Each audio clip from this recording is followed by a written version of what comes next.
Welcome, everyone. Delighted you can join us. This is the launch of the Global Social Prescribing Alliance. Gareth Presch, founder of the World Health Innovation Summit. And this is an exciting opportunity to look at the future of good health and well-being. Delighted to welcome our distinguished guests and the Secretary of State, Matt Hancock.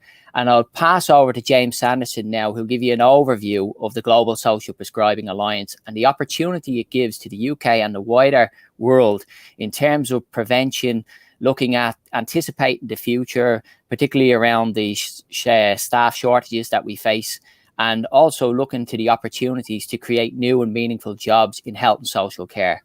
James, delighted that I'll hand over to yourself and you can give a short update on where we are with the Alliance.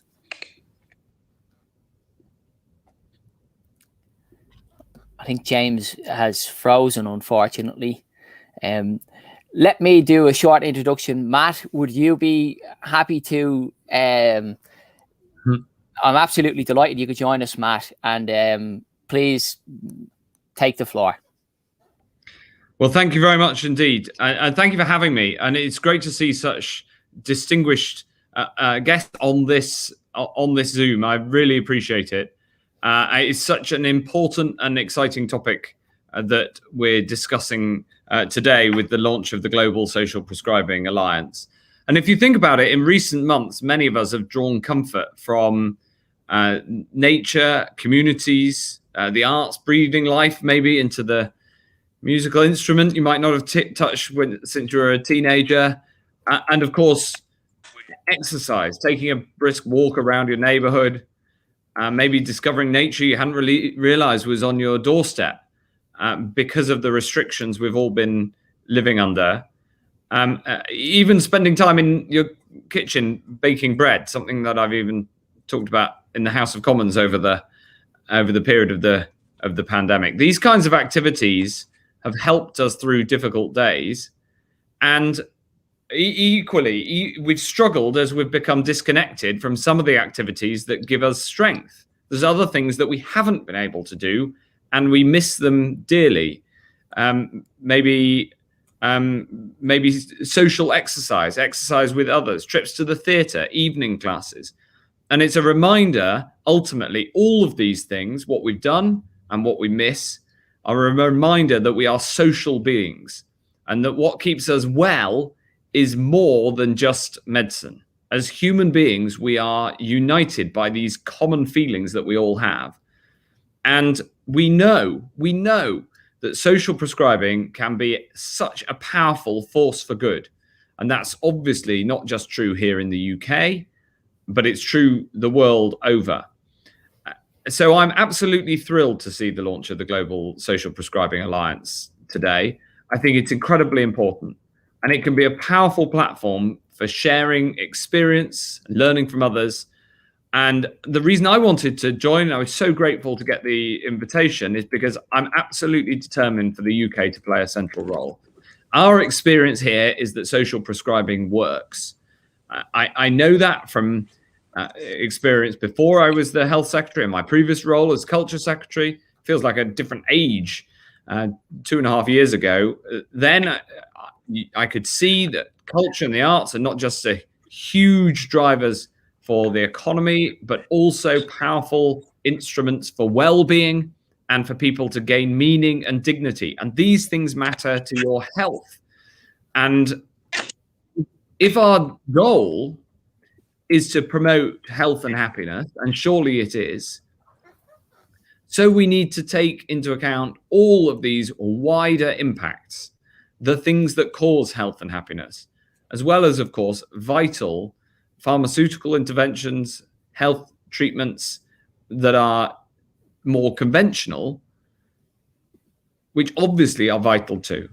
So I've been working with the NHS to embed the practice of social prescribing, and to our GPs, who might be known better as local physicians, and primary care teams, we're putting patients in touch with link workers whose mission is to ensure that patients get the treatment that works for them, connecting them into activities in their communities and ultimately helping prevent them from becoming patients in the first place.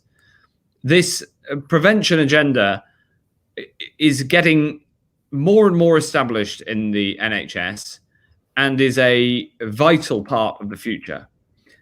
Now, sometimes these activities are new initiatives. More often than not, it's about making better use of what we already have as a society. In just a short time since we've put this in place, social prescribing has become indispensable, and especially during the pandemic, when voluntary teams, faith groups, social enterprises have helped people to stay connected. This is still a relatively new field, but for me, it's one whose importance has only grown in the time in which it's being actively pursued and rolled out at the heart of the NHS. And social prescribing represents part of the future. The other thing we've done, which many of you are involved in, is launching the National Academy for Social Prescribing. It was actually the last physical event I went to before lockdown, just over a year ago. And the National Academy is an innovative network of partners, universities, arts institutions, clinicians, medical professionals. And it's really exciting. I mean, where else can you find gardening groups and grime artists talking to each other? But they both have a positive impact on your health. And among the Academy's many aims, it seeks to make social activities more accessible and be truly creative in how we expand social prescribing to help yet more people. I'm incredibly proud that today the National Academy for Social Prescribing becomes a founding partner of the Global Social Prescribing Alliance, and looking ahead to the Global Solutions Conference in Berlin in May and far beyond. And I'm really excited about where this new alliance can take us in the years to come as we emerge from the pandemic with an ever greater appreciation of the things that make life worth living, and crucially, their ability to help us in bad times and in better times ahead. So thank you very much indeed for having me, for allowing me to say these few short words. All power to your elbow. The research, the implementation, and this global alliance are going to be vital for making sure that we give people the best possible health and happiness in the years ahead. Thank you very much indeed. Thanks, Matt. James, are you with us? And can you say a few words about the National Academy of Social Prescribing, and, as Matt has outlined, the very important role it will play in the future? The action will hold apologies. Having a few technical issues here. It's always the same, isn't it, on these important cases. Very grateful for the Secretary of State with his words on social prescribing. We seem to have just lost James. Helen, would you like to say a few words just on behalf of the National Academy of Social Prescribing? I'd be delighted to. I'll happily ad-lib, although James is clearly better. Good afternoon, ladies and gentlemen. Absolute pleasure to be here. I'm Helen Stokes-Lampard. I am the chair of the National Academy of Social Prescribing in the UK, but our ambition has always been to link with colleagues around the world. As the Secretary of State has outlined, it's an innovative idea to bring together all the various strands that make up the glorious celebration of life that social prescribing is turning into. And we have been devoting a lot of our energy into building a new organisation, but also bringing together people to amplify the message about the good that social prescribing can do. We've been setting up local community networks, thriving communities, to help take this right down to a frontline level, so helping local communities deliver what needs to be done. But also, I'm an academic by background as well as a family physician. And I know that we need a scientific evidence base behind this. If we want our healthcare professionals to trust and believe in social prescribing, we need to show them the money, as it were, show them the evidence. And so we're bringing together the research basis behind social prescribing and commissioning new research, because a complex social intervention requires complex social research methods, not necessarily the traditional biomedical paradigm. James, our CEO, who should have been speaking now, has been so excited and influential in reaching out around the globe to colleagues who are like-minded. And this alliance today and the steps we're taking forward is one part of that. And we're thrilled to be doing more with you. And I hope we'll get James back online so he can say the bits that he wants to. And I'll wrap up at the end. Thanks, Gareth. Thanks, Helen. We've just lost James, unfortunately, technical problems. Isabelle in Geneva from the WHO please give us an insight from the arts perspective around, from your perspective, how the Alliance can support health and social care and good health and well-being from an SDG perspective. Thank you very much, Gareth, and I am very happy to be with all of you for this extraordinary lunch today. It is a privilege to be part of the Global Alliance for Social Prescribing. And I will tell you a little bit more about the importance and the power of art, specifically to support social prescribing.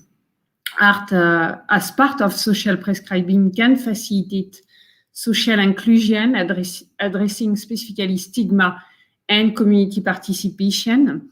And it is critical as well to go more deep, more deeper in terms of level of exploration and expression and creating social and psychological bonds between people. And how we will do that, and specifically from WHO, the idea was to incubate an innovative platform called Art Impact for Health. And how to do that?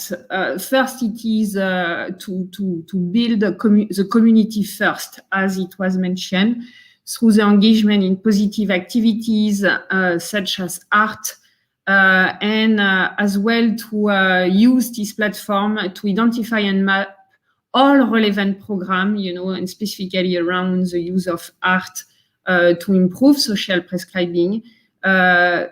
Why? Because they are facilitated by artists, and it is a way to engage them, with the other, disciplines from the health sector, and as well with the people living in the community.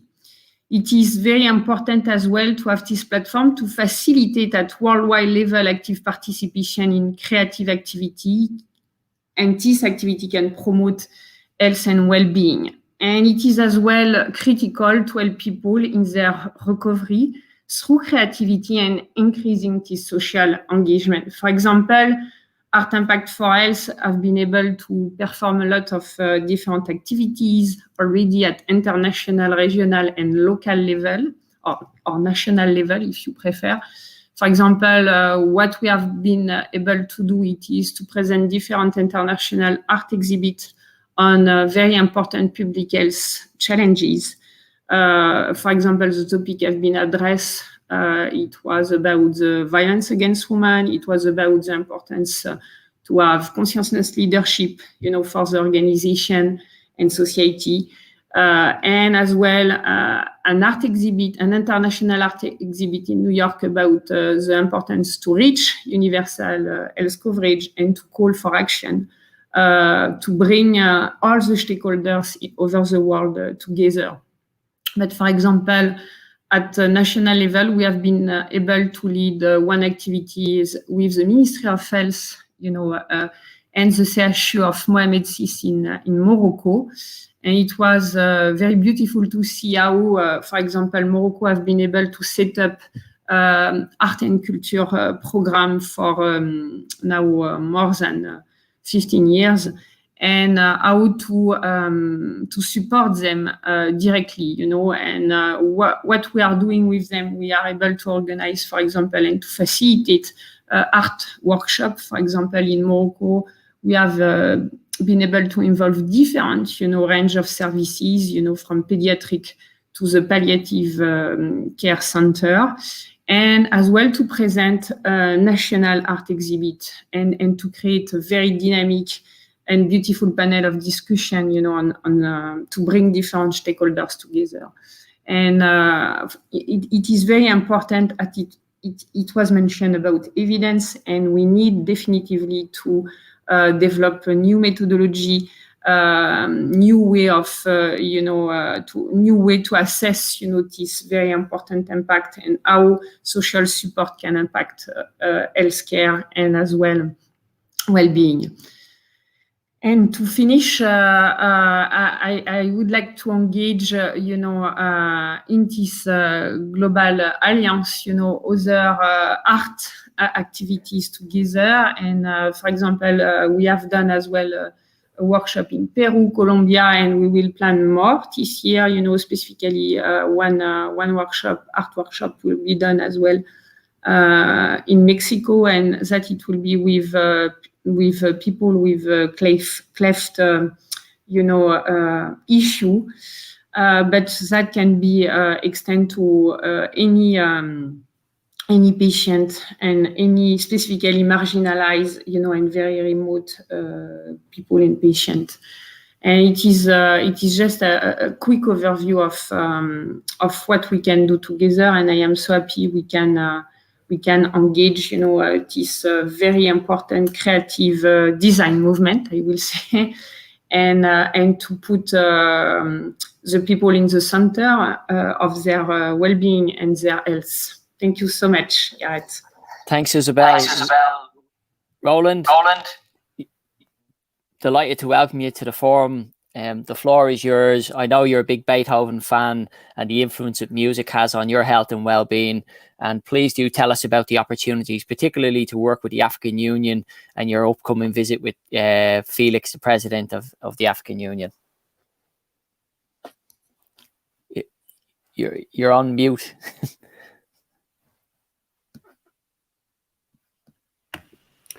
Thank you.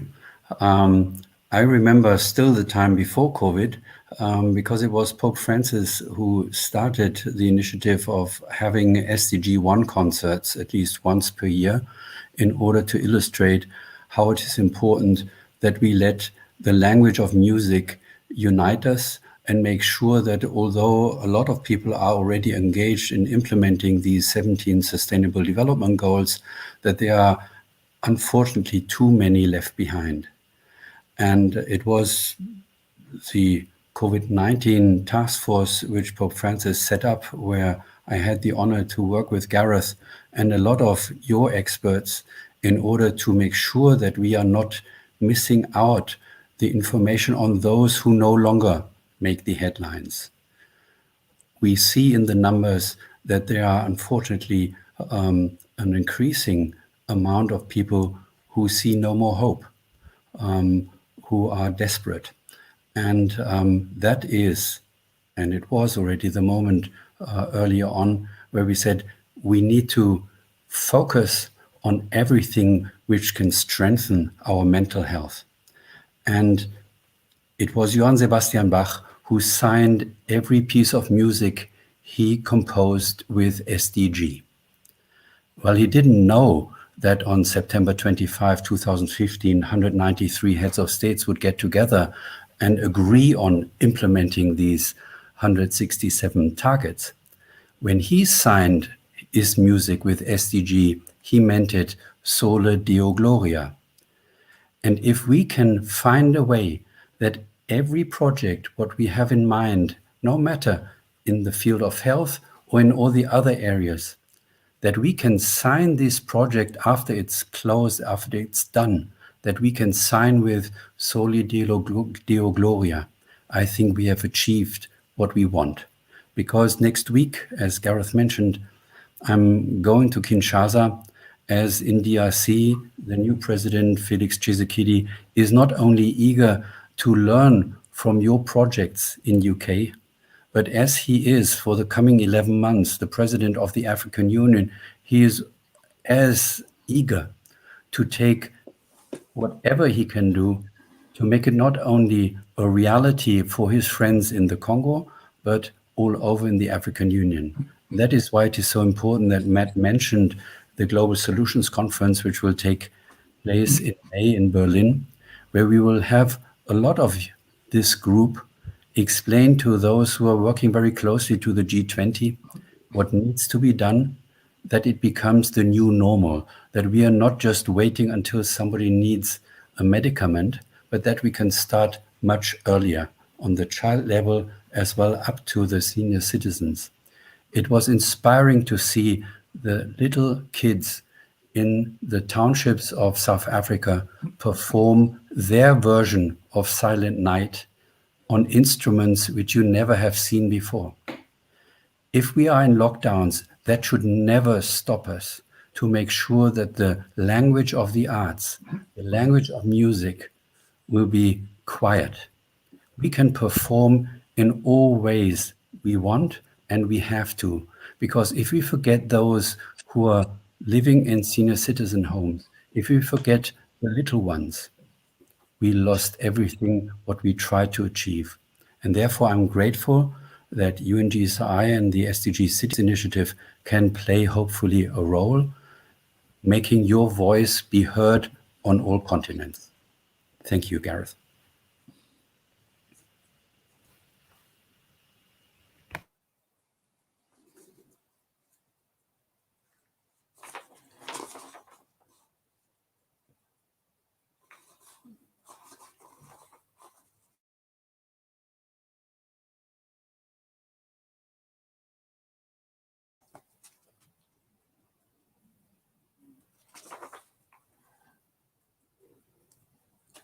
Well, social prescribing, as we've already heard, is rapidly entering the bloodstream, as it were, of this country. And rather like the COVID vaccine, it's a really exciting development, which is already beginning to make a significant difference to our health and well-being.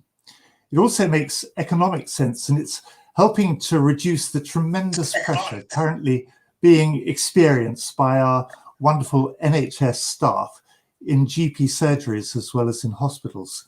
So I'm really thrilled that it's going global and regard it as a particular privilege to be taking part in this launch. And the fact that Gareth should so kindly have invited me to be involved on behalf of the Church of England speaks powerfully, I think, of two things which I believe are fundamental to social prescribing and on which I want to focus my brief comments. And the first is spirituality. That's one of those words which means different things to different people. But to me, it's all about our sense of identity, self-worth, and meaning. So it needs to be distinguished from religion. Many people have specific religious beliefs, but not everyone. On the other hand, everyone, without exception, has some sort of spirituality. And our spiritual well-being is recognized by the World Health Organization, among others, as an important aspect of our overall health.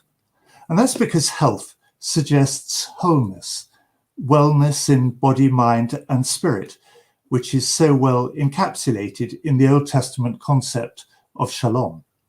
In other words, health is about more than just the absence of disease, and the NHS is more than just a sickness service. Public health practitioners have been pointing for years to the importance of prevention. We heard a bit about this earlier on, as well as cure. And since my wife is a former health visitor, that's always been something of a mantra in our own household. Prevention and cure. Social prescribing combines the two and takes fully on board the spiritual dimensions of both. It also recognizes the contribution that faith communities can make to people's spiritual well-being, not only through the sense of belonging they can provide, but also through any number of faith-based community activities. For example, healthy healing hubs, which are churches specifically acting as local centres for resourcing healing. Green Health, a project set up for people who are lonely or who have mental health issues, which involves the use of church land for gardening. The Sport and Wellbeing Project, exercise and walking groups, breakfast and lunch clubs, Listening Ear, which provides a listening service in health centres and has proved very successful, and so on and so on. It's a long list, and it has the advantage of potential outlets in just about every community in the country. Which brings me to the second word I want to highlight today, partnership. I'm so encouraged to see that this is a notion central to the recent white paper on the future of the NHS. And of course, it's always been a key part of social prescribing.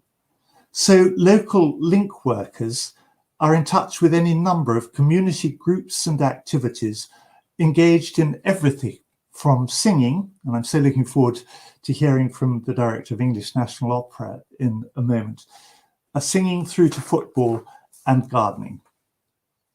Well, from a Church of England point of view, that means partnership with local clergy and lay leaders, with chaplains in hospitals, GP practices, schools and prisons, with Anna chaplains for the elderly, with parish nurses, and with any number of faith-based charities such as Renew Wellbeing and Linking Lives. But of course, this isn't just about the Church of England, it's about other Christian denominations and other faiths as well.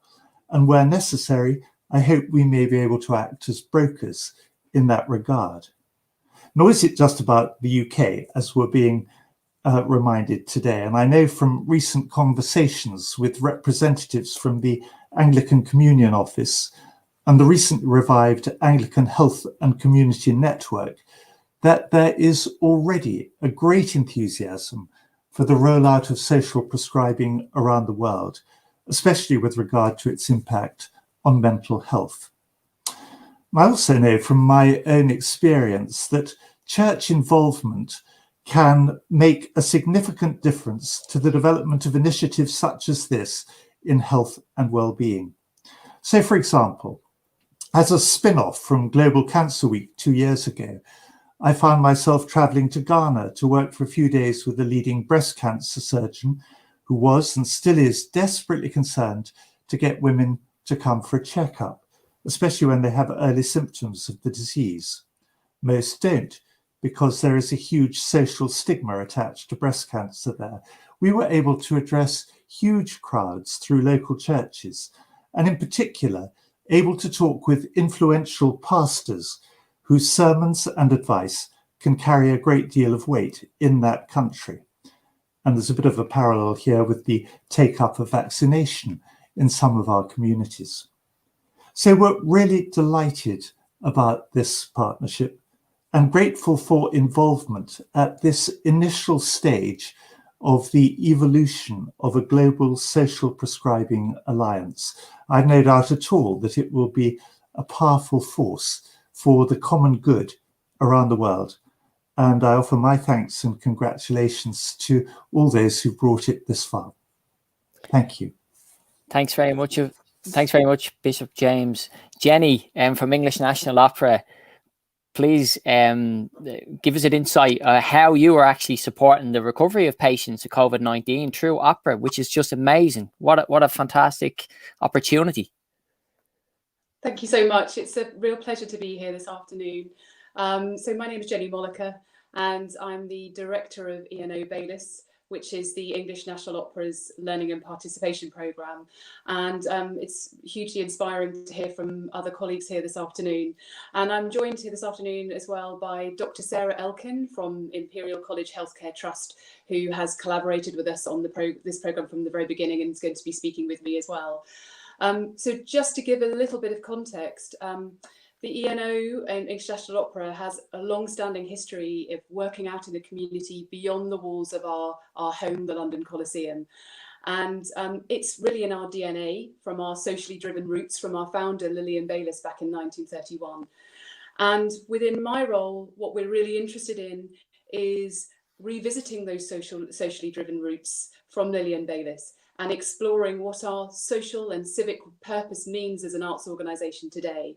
And that's about inviting us to think about new ways in which people and communities can connect with opera and the ENO. And that's both nationally and internationally, and in ways that respond to external need. So back last June, we were having a number of conversations with GPs and healthcare professionals about how we could support health and wellbeing of communities within the context of COVID and the pandemic. And at that same time last June, those conversations about long COVID and those long-term symptoms of breathlessness and anxiety and fatigue that people were experiencing post-COVID were becoming a really prevalent conversation. And it became clear to us quite quickly that potentially at ENO, we had a hypothesis that we might have a useful skill set to offer. Because when we pair opera back as an art form and we really take it back to its roots, it's rooted in breath. And we have an extraordinary expertise as a company, from our wind instruments players to our opera singers to our vocal coaches, of a deep understanding of the physiology of breathing and breath control. And we had a hypothesis that that skill set might be useful and meaningful at this time. So we set about developing a social prescribing intervention that we hoped could make a difference to people recovering from COVID-19 and to share our expertise in that recovery. And at that juncture, we were very fortunate to be introduced to Dr. Sarah Elkin and her team of respiratory specialists and physios at Imperial. And together we've co-designed and co-built the programme ENO Breathe. And I think ENO Breathe is hugely rich and unique because it's very much about a programme that's been co-built and co-designed from the very beginning by an arts organisation and healthcare partner. And we had an existing relationship with Imperial because prior to ENO Breathe, our brilliant costume department at ENO had been making PPE and scrubs for the frontline workers there. So it was a lovely way to extend that relationship. And I just wanted to hand over to Sarah now, who's going to talk a little bit more about the context and the need for ENO Breathe from Imperial's side. So thank you, Jenny. Normally I'm performing in my wonderful scrubs that ENO made for us during that time, but fortunately I'm not having to do that now because things seem much improved. So to put context on this, I'm a respiratory clinician and had been working for a long time in integrated care, working with PCNs, and I'm a great fan of compassionate communities and social prescribing. When COVID hit us, we were extremely busy and started to review many patients within the trust in about July, June from wave 1. And it became really apparent very quickly that there was little to offer people that were recovering, but were left with this breathlessness, fatigue, and understandable anxiety. I therefore thought that, perhaps some non-medication prescription that would help them get back to well-being would be a good idea, and was introduced to Jenny and her fantastic team at the Baylis, and together we really thought about whether an intervention with their fantastic vocal coaches that have extreme knowledge on how to retrain people with disordered or apical pattern breathing might help, and perhaps link it with calmness such as lullabies. And so we moved social prescribing into the post-COVID assessment clinics. The link workers or GPs were not around at that time, and also on top of this we really felt we wanted to absolutely ensure this was the right cohort to go through. We did an acceptability and usability pilot, and this was fantastic. We found that about 90% of those that participated, breathlessness went down, anxiety went down, and more important, social interaction went up. And again, highlighting the context of this with people with similar symptoms coming together and recovering together, and these people realizing they weren't alone and that would get back to wellness with others. So we're now planning to proceed with this with ENO, with my clinical director respiratory for London hat. I've linked in with other CDs across the UK, and we hope that we will be able to offer this to more people and do a trial to absolutely ensure, as Helen said, to make sure there's evidence behind what we're doing. And I'll pass back to Jenny. Thanks, Sarah. So what's really important with us with the ENO Breathe programme is that, as Sarah says, it's a breathing retraining through singing programme. So people don't have to have any interest or experience in singing to take part in ENO Breathe, although a beautiful byproduct of the programme has been that many people who've taken part have developed a real love of singing and hopefully developed a lifelong relationship with the ENO. But over the course of the programme, it's a 6-week free online programme that's accompanied with a wraparound of digital resources that help people extend and deepen their practice.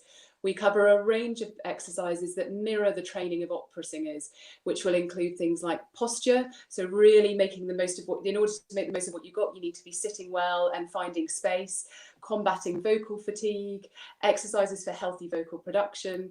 And most importantly, we sing, but as Sarah says, we're singing lullabies. And the reason why we've learnt lullabies is that they cross cultural boundaries, they create a musically soothing environment, and they sit well in a non-specialist singer's vocal range. And we're really thrilled that off the back of the pilot, the successful pilot that we did last autumn, we have been rolling out ENO Breathe across England. We're now working with 30 post-COVID assessment centres across England. We've had a huge amount of interest internationally, and we're really looking at how we can scale up our digital resources to increase and amplify access and reach of the programme.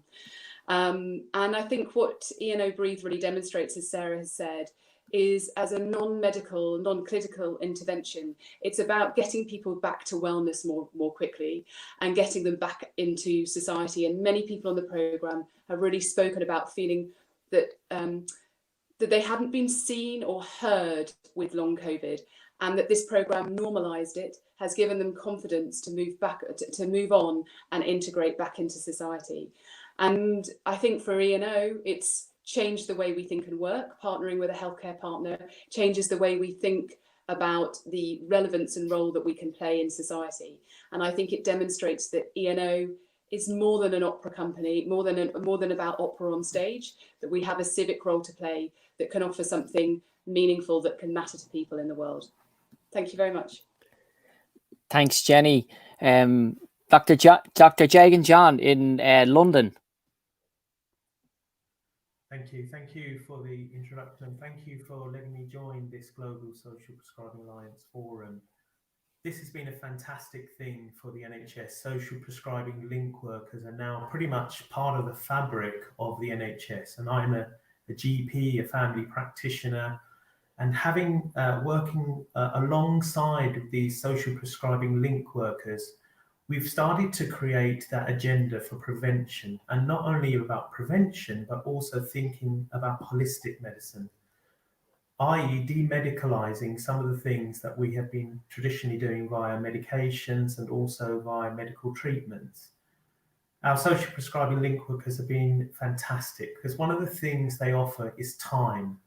Speaking to patients, residents of the local system, understanding their needs and co-creating a plan that I would argue essentially a normal medical practitioner wouldn't have been able to achieve.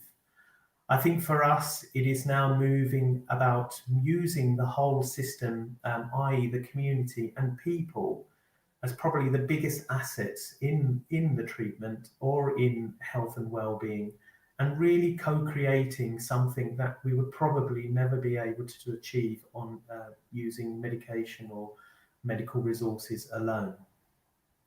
For us, social prescribing during COVID has been fantastic. They have been reaching out to those hard to reach groups, particularly in our BAME, those people from ethnic minorities or hard to reach groups who find it difficult to really engage with the normal statutory services. And what they've been able to do is provide them reassurance, for example, taking the vaccination, but also addressing some of the things that unfortunately has been created due to things like lockdown and, through some of the rules and regulations that we've had to do, particularly loneliness. They've been able to pick up on things that traditionally we haven't been able to pick up on, particularly mental health. And it has also kind of given us an idea of what our population really are worried about. And I think some of the fantastic things our link workers have been doing and using this social prescribing movement is to really address some of the gaps that we have in our local population, to really think about population health, not just so much as well as the national forums, but really thinking about the assets of the community and some of the particular issues that are in our community. And as a result of that, we've, as leads, we've been able to go to our local authorities or go to our local organisations saying, how do we address this together? Those poverty, looking at housing, looking at the wider determinants of health. For me, the local social prescribing link workers have been a valuable asset as part of the recovery plan for the NHS. And clearly, if we are to think of a sustainable NHS or an organisation that will support the health needs of the nation, we need to really think about how we do this. And the only way we can do this is by empowering the public or empowering people to really have the ability to take hold of some of their needs and understand their problems. In my patch as a chair for North East London, it's really important that we really understand the assets of our community, some of that fantastic work that we've seen, whether it be in the churches or in the Royal Opera organisations or the wider elements, to really think about how we consider health and well-being as the normal part of our day job in the medical world. And clearly, you know, and I know that prevention, clearly, if you prevent that stroke, you prevent that mental health breakdown, you prevent those heart attacks, of course you will improve the outcomes of patients in terms of the long term and in terms of their long-term survival. And the exciting thing through our social prescribing link workers and our social prescribing in general, we can start to think about really innovative issues that are really been troubling us in the local system. So where I am in East London, which has a deprived population, where things like violence, gang violence, we're trying to start thinking about those things in a very positive, preventative way, using social prescribing to help support people who are involved in those kind of issues, or children, areas where there's a huge amount of children, trying to focus on activities and trying to get the community to mobilise to help support things like obesity and the wider determinants of health. And the exciting thing, as mentioned by our colleagues, using those green spaces, you know, really getting people mobilised and moving to think about how we get in touch of things like our green areas, and as well using the arts or to help with some of those therapeutic prevention. I would argue that social prescribing isn't an addition, it's a necessary part of the fabric of our medical model going forward. And if we truly want to enable really good health outcomes, we have to embrace something that embraces the community and embracing the biggest asset of every country, which is people. Thank you. Thanks very much, Jagan. James, welcome back. Thank you very much, Gareth. Hopefully everybody can hear me, and apologies that I've had to rejoin on a mobile telephone. It's always tricky, isn't it, with these virtual events. Delighted to hear everybody speak about the opportunities and real benefits of social prescribing. And it's great to have the Secretary of State here supporting this, who's been a real champion for social prescribing from the beginning, recognising the real opportunity that it has to be part of a mainstream health and care system. Just a few things then. Our ambition at NASP is quite simple. We want people to be able to live their best life. And we are working to do this by creating the opportunities for social prescribing to thrive right across the country. Social prescribing has been described by many people as a revolution in health and well-being. And I think in the context of COVID-19, what we've all seen is that the benefits of community connection, of relationships, of engaging with activities that support individuals' mental health and physical health and well-being are more important than ever. And over the past year, what we've also recognised is that these priorities, these drivers, are shared right across the world.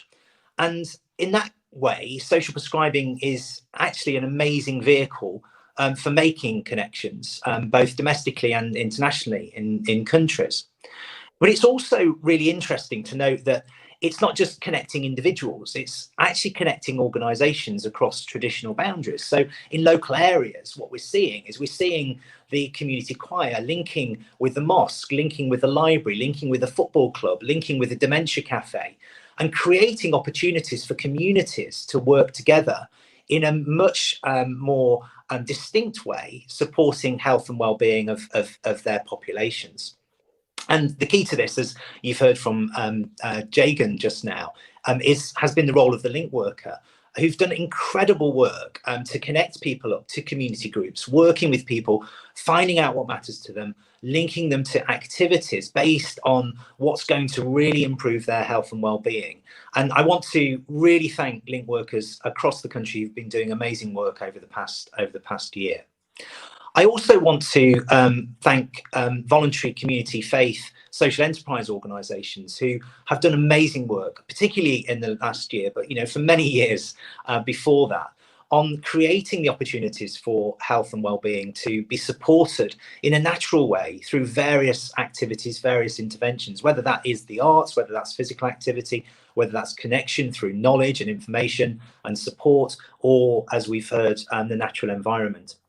So we've recognised that all of this is happening. And what's really fantastic is that when you look at the case across the world, there's some fantastic examples of the benefits of social prescribing starting to take hold. So the work that's going on in Toronto, in Canada, with the Alliance for Healthier Communities, the work by Sing Health in Singapore, and the work that the Alliance, the Consumers Health Forum have been doing in Australia.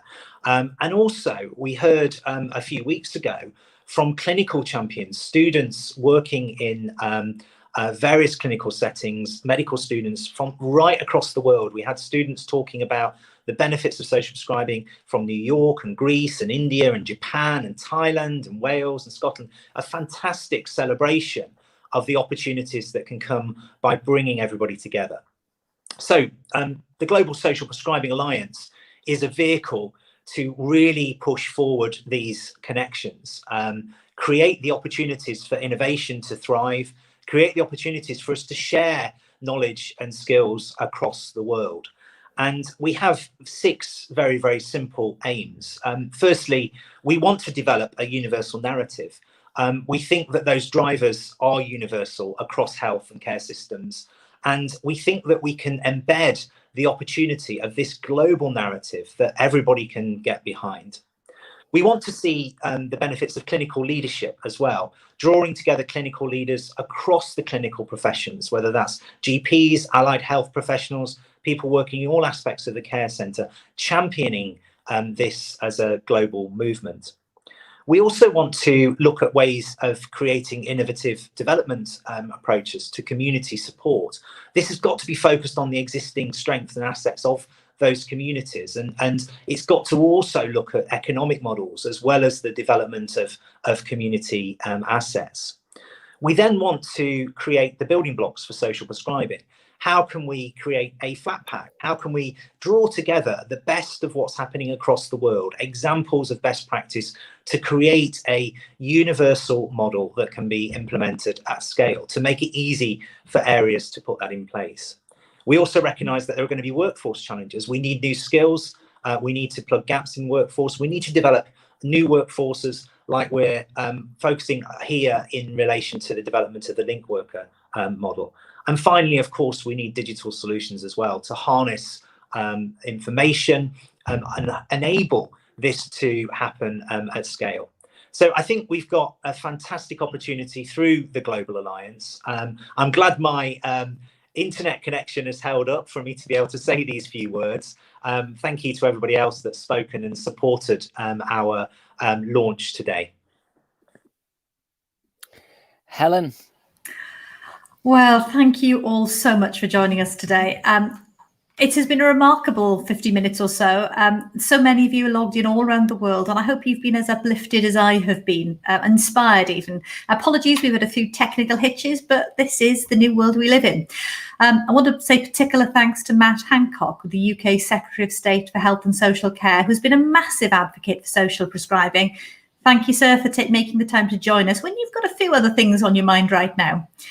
But all of us here are agreed that social prescribing offers something very, very special. A social revolution in health and well-being that unites us all. As Bishop James said, it's a powerful force for the common good worldwide. Taking a truly holistic view, moving beyond the bounds of what conventional health and care offers, and helping people identify what matters to them, what makes them feel good, and how to unlock those talents and creative outlets that we all know make such a difference. And this alliance will ensure that we're all better connected internationally, and therefore we can share our ideas and our innovations that all these organisations are generating. So thank you to each and every person who has participated in the launch today. You've showcased a list of what we hope to achieve together, but it's only a little, it's only a part of it, and I know there's so much more to follow.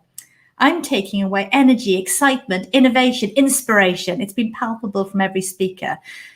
but I'm also taking away opportunities that the arts offer. I mean, thank you so much, English National Opera, for sharing the Breathe project with us. Doesn't it just make your heart sing, not just your voice sing, to hear what's going on? I'm taking away the dual meaning of those letters S, D, G. Thank you for that insight. But I'm taking away hope and joy and affirmation that we're a global village. There is so much more that unites us than divides us. So much our common purpose and our desire to do good and to help one another and to make our whole world a better place. So to all of you dialed in, please keep an eye on the new website for this alliance for developments and updates on what we're doing. But also, please stay safe in these strange, dark days. Look out for your loved ones and your communities. And I hope that one day we'll all get together for a great big face-to-face celebration of social prescribing. Thank you, Gareth, and thank you all.